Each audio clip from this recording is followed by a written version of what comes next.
Hello and welcome friends. Today in this lecture we are going to start a new topic, that is citizenship. In this lecture particularly we will look at citizenship and try to understand this concept by looking at different historical periods in which this term citizenship is conceptualized, and we will also make a distinction between subject and citizen. And finally, in the last part of today's lecture, we will briefly discuss the notion of single and double citizenship or dual citizenship. So, this term citizenship is very central to modern political discourse, especially in democracies. Now, it is basically about the relationship between the ruled and the ruler, or the government and the governed of that particular society or nation state. Now, this relationship between the ruled and the ruler is something which is very contentious, and it has evolved historically by making this relationship more from a kind of the ruler treating the ruled as the object of their rule, to a situation or context where the ruled controls those who get the opportunity or the scope to rule. So, in other way, with the growth of democracy, with the new theorization about state, polity, legitimacy of the state and so on, the relationship between the ruler and the ruled, or the state and its subject, has changed dramatically, and citizenship is at the core of that change or transformation. And in this topic we will try to see how historically such changes have been brought about.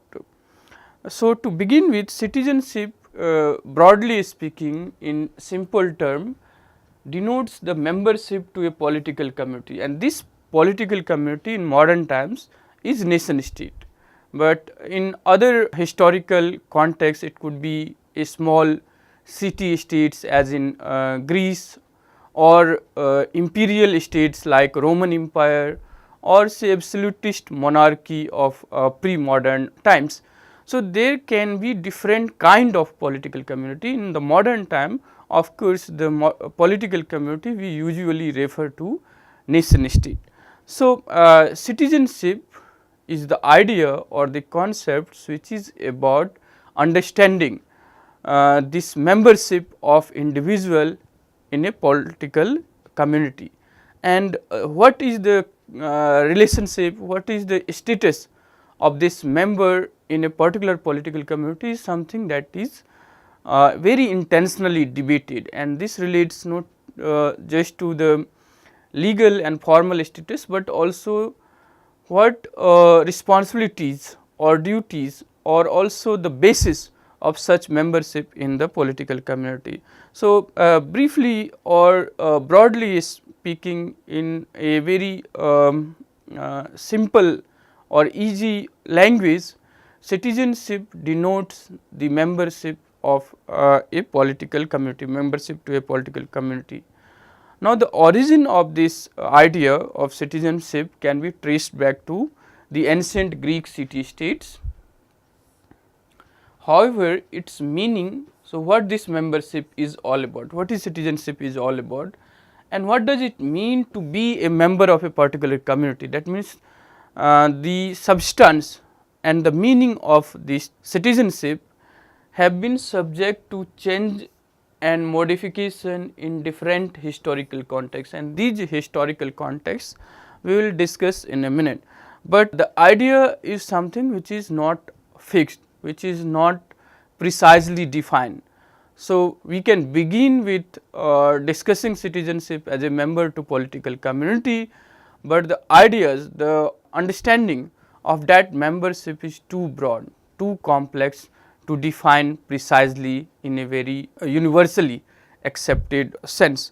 So, again citizenship, as we see in the course of 2-3 lectures, is a very contested concept, and in modern times there is new debates and discussions around this idea of citizenship. Should it be based on legal or the formal status of individual in a political community, or it should also take into consideration the socio-economic or the religious background of the individual and the groups in the society. So, that makes the discourse and debates on citizenship very fascinating, and this membership to a particular political community is therefore subject to change and modification, not just in its meaning, but also in its substance historically. So, the prime concern in the citizenship debate is then this two idea of first the exclusion and inclusion, and then the thick and thin notion of citizenship. So, let us discuss what this exclusion and inclusion means in the citizenship debates. So, this idea is basically about the boundary or a kind of limits that citizenship has. So, it is not automatically given to every member. It has certain criteria and procedures through which a large people living in a particular territory can be given this status of citizenship, but certainly outside that territory, but many within that territory also can be excluded on certain grounds, and they may be denied the citizenship rights.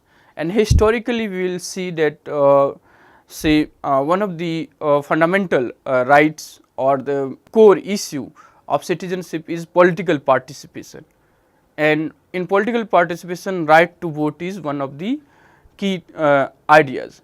Now, historically the right to vote was not given to every member in a particular political community. It was reserved for only the male, or even among the male those who have the property or the education qualification and so on. So, the criteria of giving the status of citizenship to particular individual or a group of individual is about including or inclusion, simultaneously excluding a large number of people who may not fulfill those criteria. So, historically even in modern times, who gets the citizenship, and that membership to a particular community becomes absolutely crucial for living a dignified life. So, every single individual in modern world is supposed to or expected to have a membership to a particular political community, and that membership to a political community determines to a great extent the kind of life that one lives in today's world. So, the statelessness or non-membership to political community is a worse state for individual existence. So, all of us must be or are member of a particular political community. So, we carry passport. So, that membership enables us a lot of things. It gives us certain rights, it protects us from certain aggression and so on. So, the responsibility of the state or the modern state is to protect its citizens, to protect their rights, to protect their properties, life, so on and so forth. So, all those facilities or services by the state is provided to the citizens. So, and therefore, this membership becomes very crucial. But in modern times also we see how certain groups or individuals are excluded from the citizenship status, and the grounds of the inclusions are also well established. So, who are citizens and who are not is something very central to the citizenship debates, that is about the idea of inclusion and exclusion.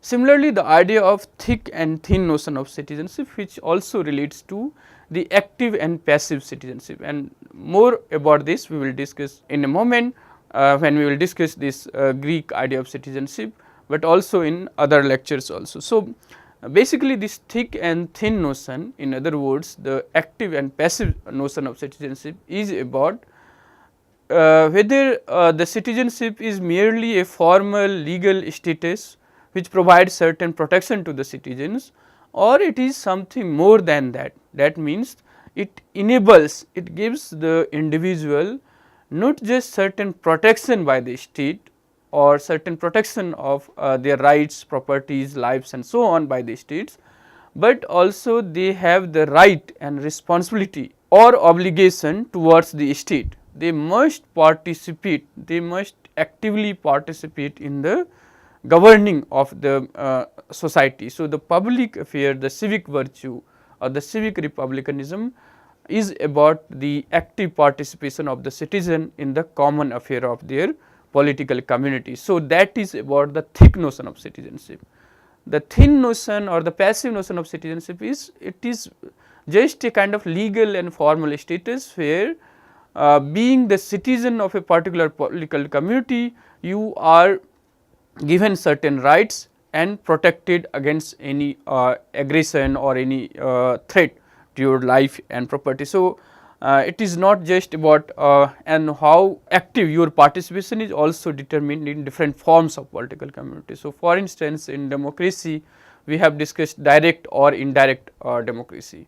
So, most of the modern political community in the form of nation state is also indirect form of democracy, where people govern themselves through the representatives which they elect periodically.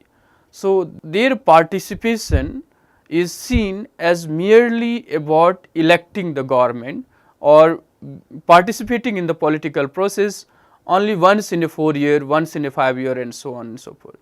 But in say other forms of democracy, say direct democracy or in Gram Sabha, where every adult member of the Gram Sabha or that political community which has direct democracy actively participate in the decision making of their community or their village. So, that degree of participation also vary from a mere legal formal status to more active and active participation in the political process. So, these two, idea of exclusion and inclusion and the thick and thin notion of citizenship is at the very center of citizenship debates. In the contemporary debates on citizenship, it is by and large seen as a legal status which guarantees certain rights and protection of the individual. So, if you are a member of a particular political community, you have certain rights, and those rights are given only to the citizen of that country. So, that means you carry the passport, you carry the right to vote, right to contest election, right to compete for the public position and so on, is given to the citizens of a particular political community, which is seen as a legal status in most of the modern democracy.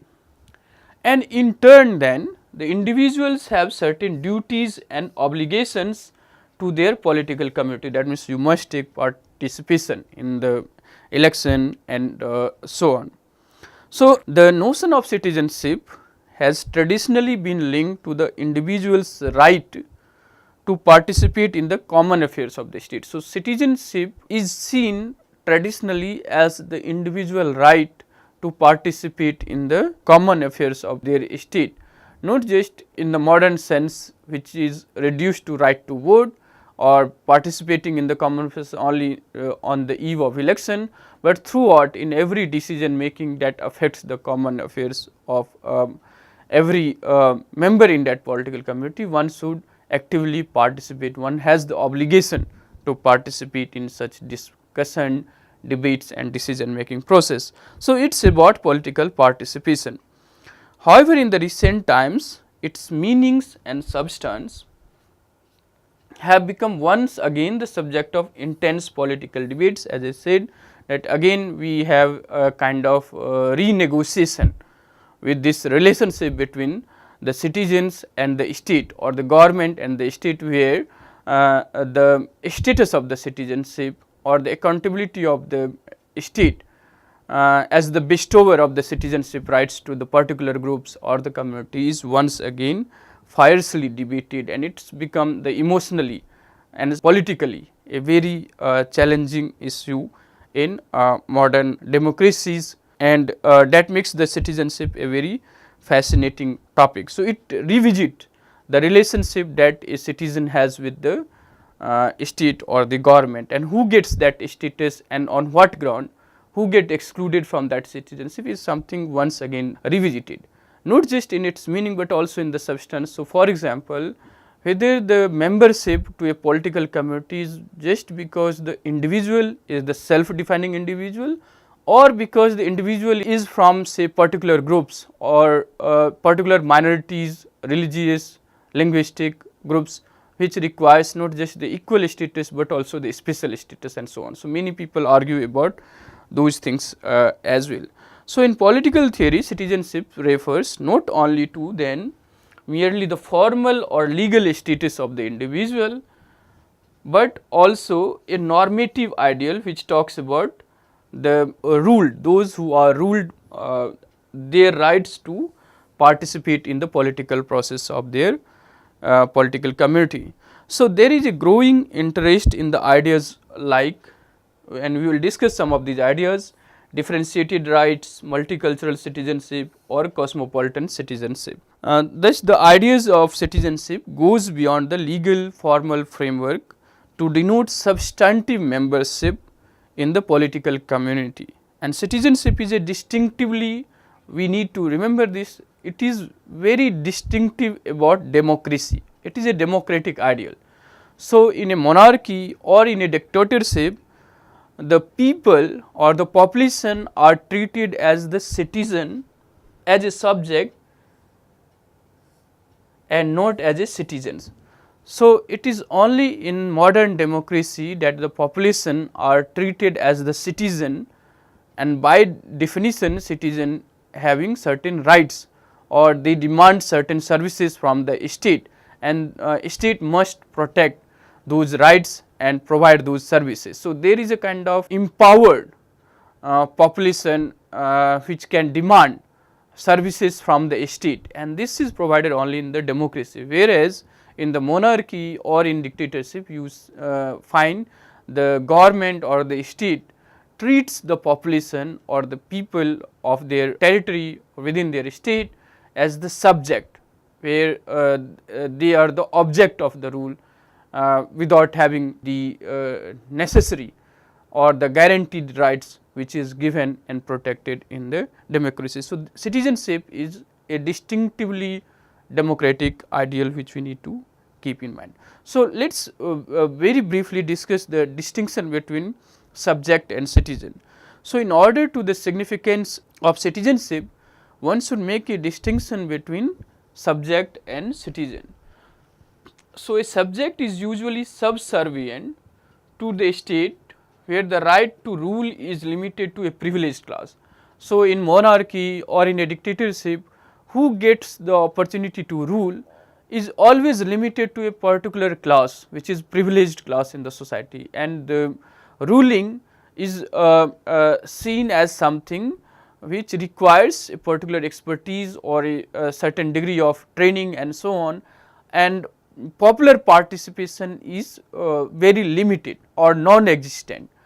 So, the citizen is contrary to that, where the citizens themselves constitute the state. So, the very legitimacy, the very existence of the state rests on the citizenship, and the citizenship is the product of a community where the right to rule is decided by a prescribed procedure which express the will of general people. So, who get the opportunity to rule is based on this general idea or the general will, which reflects the will of every member of that particular community. So, the citizenship that comes out of that community is result of their consent or their willingness to be ruled by a particular groups or a particular parties and so on. So, in contrast to the subject, which is the object of rule or subservient to the state, we find citizen as a kind of empowered individual in the state, and the very existence and the legitimacy of states rest on these citizens themselves. So, all the modern democracy or their constitution begins with the idea of we the people. So, the people is the sovereign or the ultimate authority for the state or the government and their legitimacy.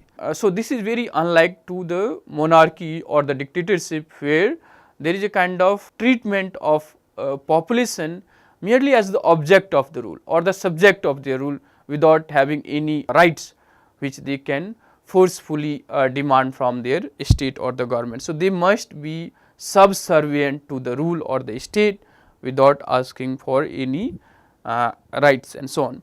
So, in contrast to the subject, citizens carry certain inalienable rights which state must protect or provide. So, they are the source of legitimacy, unlike the object of rule as in the monarchy or in the dictatorship in the case of subjects. So, the subjects and citizen is a very crucial development in understanding the relationship between the ruler and the ruled, and it is a modern democratic phenomena which we need to understand. So, in monarchy or in absolutist regime, the population is merely treated as the object, but in modern democracy the population is the citizen, and every individual therefore carries certain rights which state must protect and certain services which state must provide. So, they have certain obligation to the state, but they also have certain rights which state must protect, and this is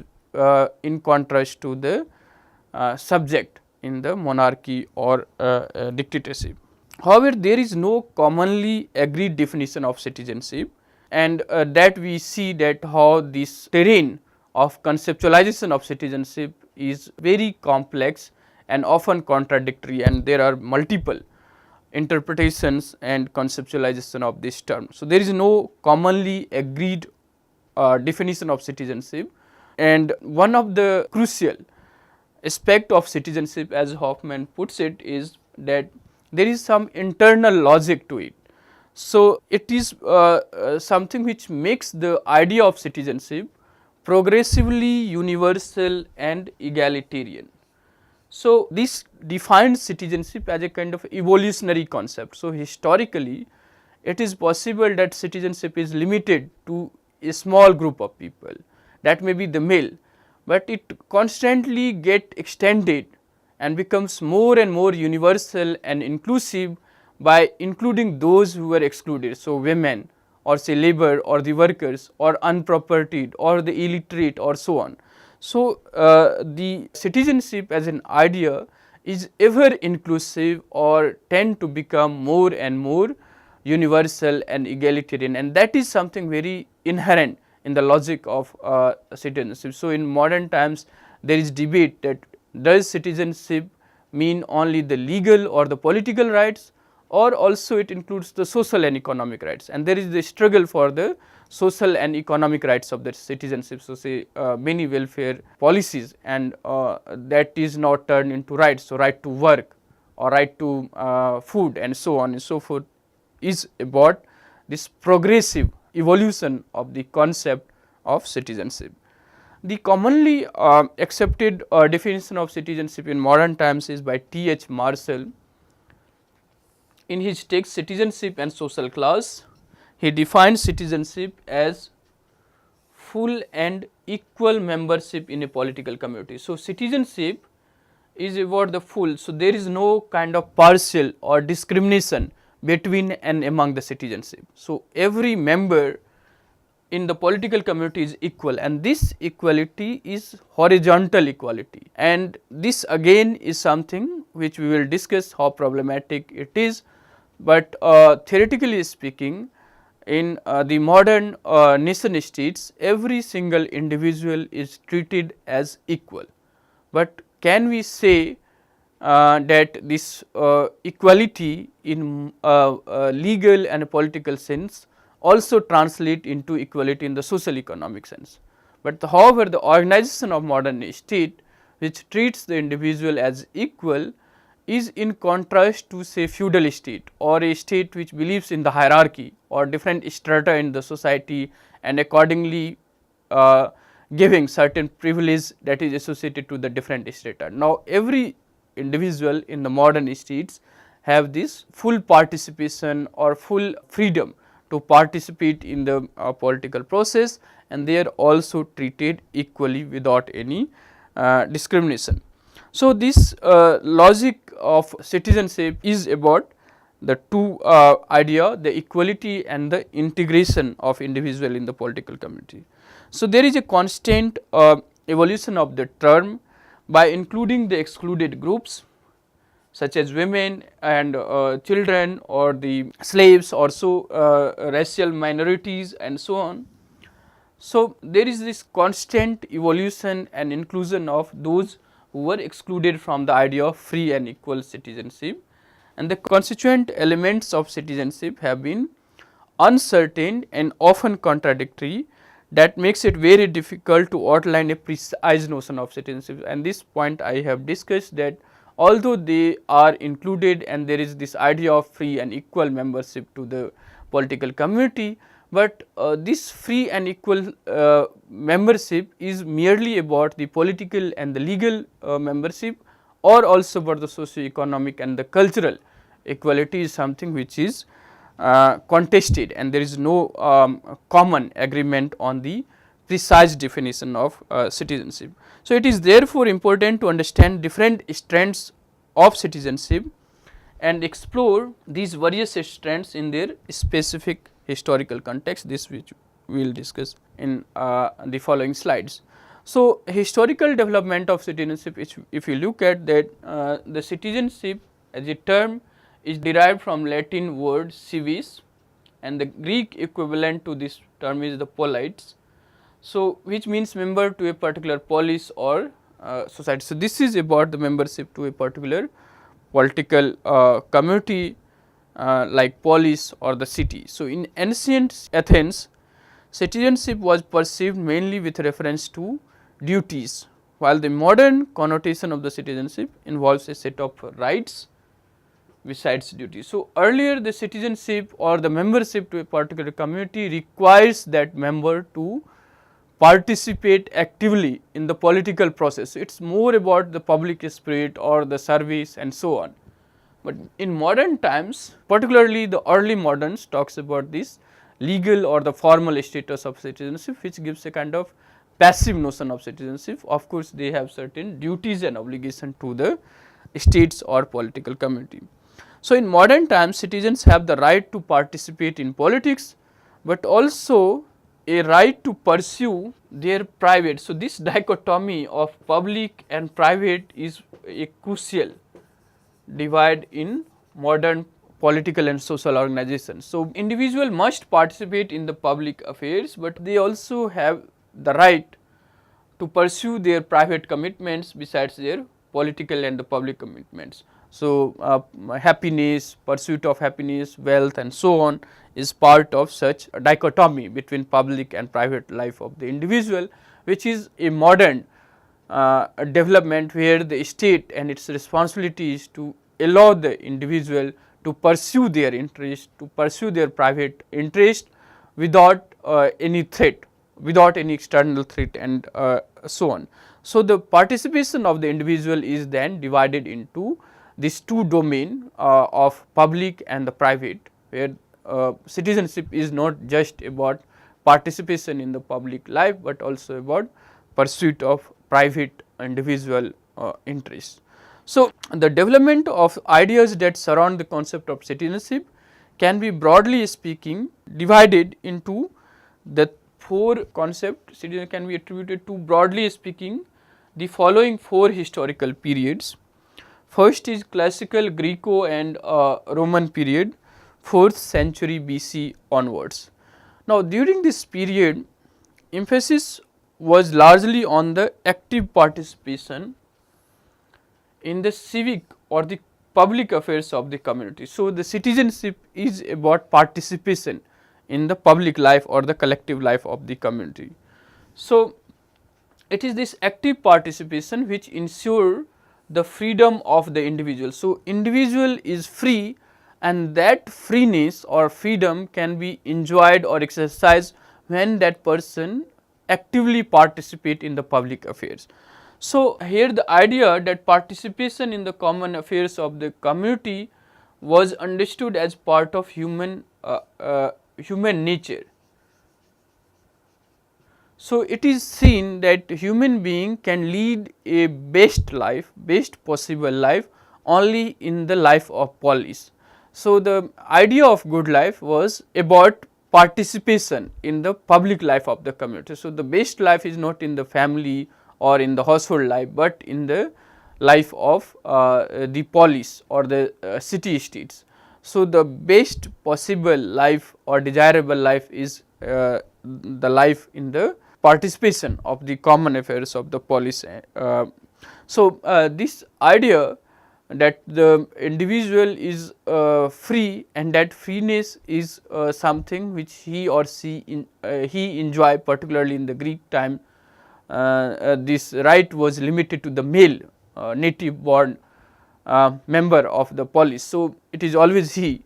So, this idea that individual exercises his freedom in the life of community is based on the principle that it is part of the human nature, and therefore, Aristotle definition of human being as Zoon Politikon.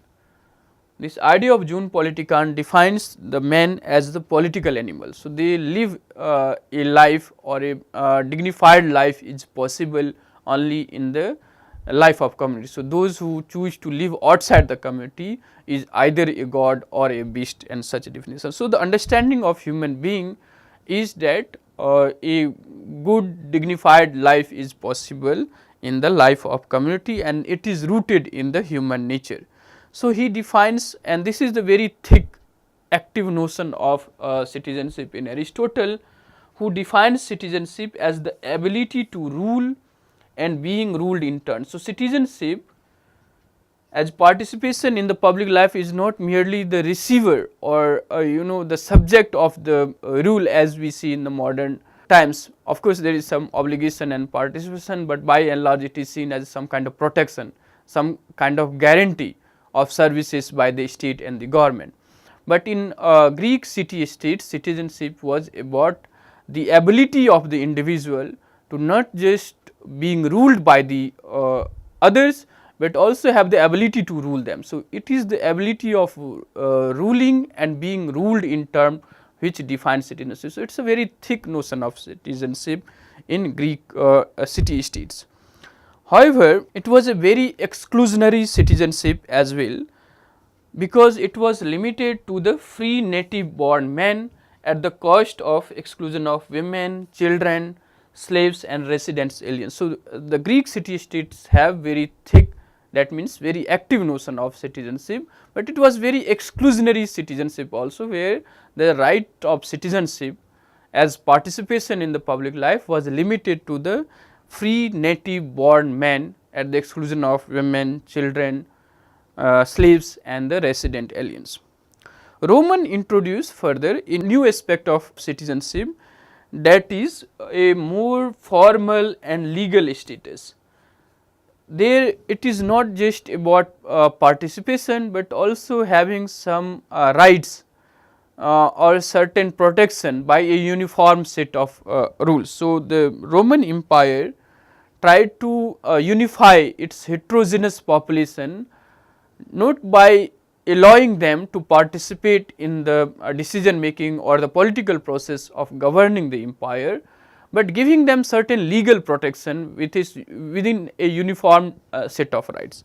So, this kind of citizenship is about Civitas sine suffragio, that means citizenship without franchise. So, you have citizenship as a legal status of the Roman Empire, but that citizenship do not give you the scope to participate in the governing process or the political process of the empire, but it gives you certain protection by the empire under the uniform set of rules. So, it extended the legal protection to the citizenship, but limited their participation in the political process, and this is something which we see argued by many early modern thinkers also, which defines citizenship as merely legal and formal status. So, Roman extended the idea of citizenship by including the heterogeneous masses, but then it defines a new meaning or it defines a new aspect of citizenship as legal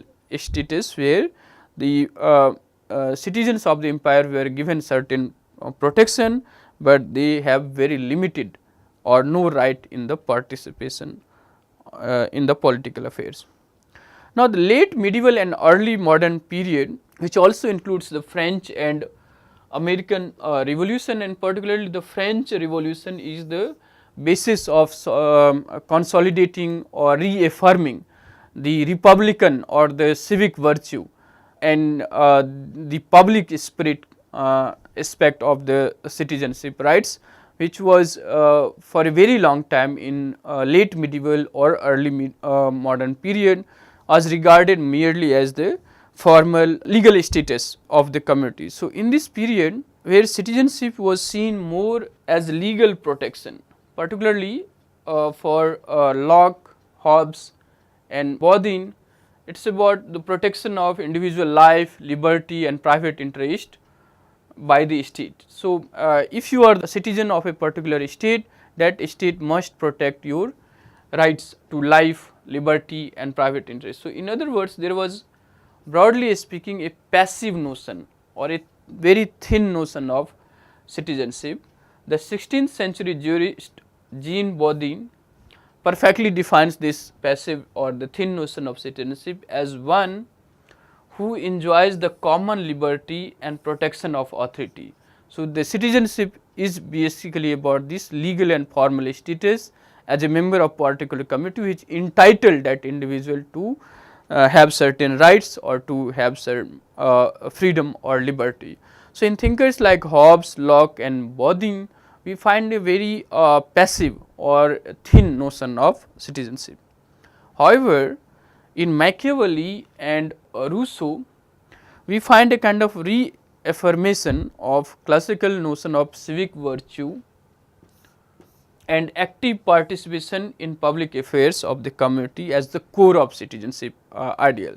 So, both of them describes that a good citizenry or empowered citizenry is necessary for the growth and the prosperity of the state and the political community. So, for Machiavelli, the good citizens should have the courage, fortitude, audacity, skill and the civic spirit.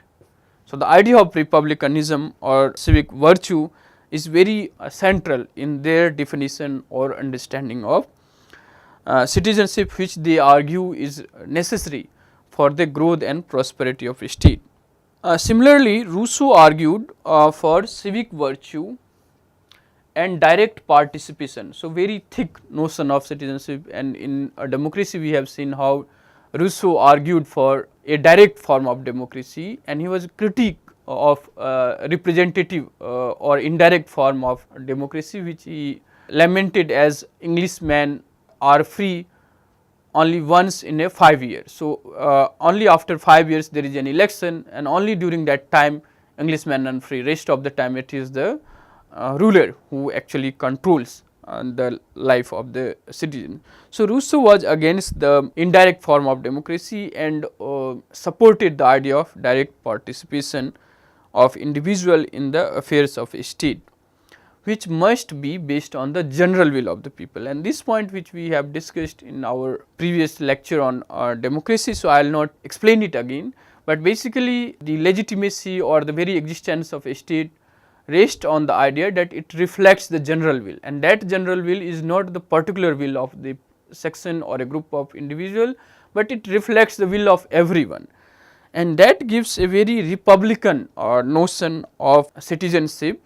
And these ideals greatly influenced the French Revolution, which reasserted the republican notion of citizenship and popular participation. So, the French Revolution in 1789 is an example of reaffirmation of republican notion and popular participation in the political process, in a sense active notion of citizenship in the modern times.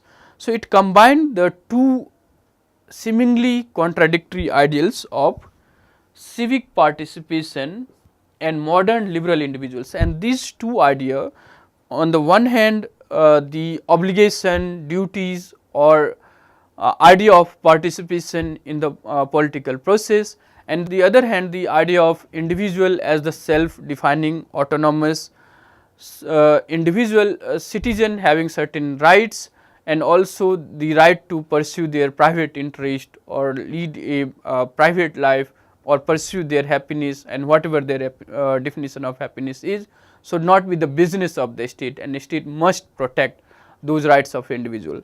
So, the modern contradictions in the citizenship is about this civic participation on the one hand and the modern liberal individual on the other, and these two contesting ideals were further developed and extended throughout the 19th and 20th century in different parts of the world, and this we will discuss when we will discuss different or the alternative notions of citizenship. So, the developments in the 19th century, which was corresponding to the growing influence of liberalism and capitalism, and in this period the idea of citizenship as the free and autonomous individual bearing rights began to develop. So, with the growth of capitalism and liberalism, the idea of the citizen as the individual with certain rights, certain inalienable rights which must be protected by the state, and the very existence of a state is on the basis of their ability to protect those rights, began to be developed in 19th century with the growth of liberalism and capitalism. Then comes the contest over the forms and substance of citizenship in the late 20th century, with an increasing preoccupation with multiculturalism, community rights and globalization, and therefore there are argument about differentiated citizenship, group rights or the cosmopolitan citizenship and so on. So, these debates according to Derek Heater lead to an idea of citizenship which was characterized by individual rights and individual mobility across social classes, made possible by the idea of equality among the citizen and the replacement of a localized civil society by an all encompassing national political community. So, only in this period also the idea of nation state and all the political community is seen as the nation state is also, which provides the horizontal solidarity or equality among the members of that political community in the form of nation states, which constantly allow them to have equal or demand for the equal rights and also the mobility across the social classes, and this defines the modern conception or characterize the modern conception of citizenship according to Derek Heater, which we will further discuss in our following lecture. So, in all these four historical period, what we find is these two major strands of citizenship. One is the civic republicanism and then there is the liberal citizenship. So, civic republican notion of citizenship is characterized by the idea of common good or public spirit or political participation and civic virtue. So, the civic republican notion of citizenship is about a service or a participation in the public life or the political process of the political community. So, the term civic republican denotes a constitutional government founded on the principle of sharing of power to prevent arbitrary authority and the involvement of the citizens in the public affairs to the mutual benefits of individual and community. So, this is the notion of civic republicanism, which is about sharing of the power to counter any arbitrariness on the part of the authority, the constitutional form of government, the idea of public good or the public spirit or the civic virtue which works in the interest of both the individual and community, that defines the civic republican tradition as strands of thought about the citizenship. Then the other is the liberal citizenship, which is about the idea of individual as the autonomous self defining individual or citizen which have certain rights and private interest, and this is the major aspects of citizenship and the understanding of citizenship in liberal tradition. So, liberal citizenship in contrast to the civic republicanism emphasize on the individual having certain rights and private interest which must be protected by the state and the authority, and that is something in contrast to the republican emphasis on the public spirit, civic virtue and so on. And these two traditions constantly contest each other's understanding or conceptualization of citizenship throughout the 19th and 20th century. Some of these we will discuss in the following lecture. So, these two major strands of thought on the notion of citizenship in modern times is further criticized by particularly Marxist, feminist among others, who considered these liberal or civic republican notion of citizenship as exclusionary, as it is limited to a very privileged or the empowered groups or sections in the society at the cost of excluding the majority of the population, and therefore, they argue for radical changes in the theory and practices of citizenship. So, this we will also discuss when we will discuss the alternative conception of citizenship like feminist conceptions and so on in the next class. So, now briefly on the single and dual or double citizenship. In modern times we see that all individual, for them to lead a good dignified life, must be a member to a particular community. Now, whether that membership is limited to one particular community or they can be simultaneously be a member of two and more countries, and that distinguishes the idea of single citizenship or dual or double citizenship. So, many states may permit this partial membership to the other political community, but also the exclusive membership at one particular citizenship. The basis or the logic of such idea is the part of the loyalty or the obligation of a citizen to a particular community. So, it cannot be divided into two sovereign states. So, at one point of time or at any given point of time, one individual usually should not be the member of more than one political community or more than one nation state. So, all of us must be the member of only one political community, and that is the majority of modern nation states, which permits or allow only single citizenship at a given point of time. However, there are also exceptions where the nation states may allow their member to have the membership of more than two nation states. So, single citizenship means the citizenship of a particular country is allowed to carry a single citizenship at a given point of time. So, for example, Indian constitution provides single citizenship to its people, and by the Indian law, if an Indian national voluntarily acquires the citizenship of another country, she has his or her Indian citizenship forfeited. So, simultaneously you cannot be citizens of more than two countries. So, however, there are debates now which gives partial citizenship to overseas Indians, and they may acquire overseas citizenship and will be known as overseas citizen of India, which leaves them with certain privilege, excluding them the political rights. So, Indian origin people living in different parts of the world may be given certain recognition by the Indian state. However, what should be the extent of such recognition is something which is debated. Now, there is the argument that they should also be allowed to participate in the election, and that is something which is very contentious, but yet such discourse is open. However, the idea of citizenship is that the Indians, or for that matter any modern nation states, provide single citizenship. That means, if the member of a particular nation states having a legal citizenship in that particular states tries to acquire the citizenship of another country, he legally forfeit his membership to his original nation states. Now, the idea of dual citizenship, which is also practiced in some countries, or which we also call multiple citizenship, when a single individual or person is legally recognized as a citizen of two or more countries at the same time.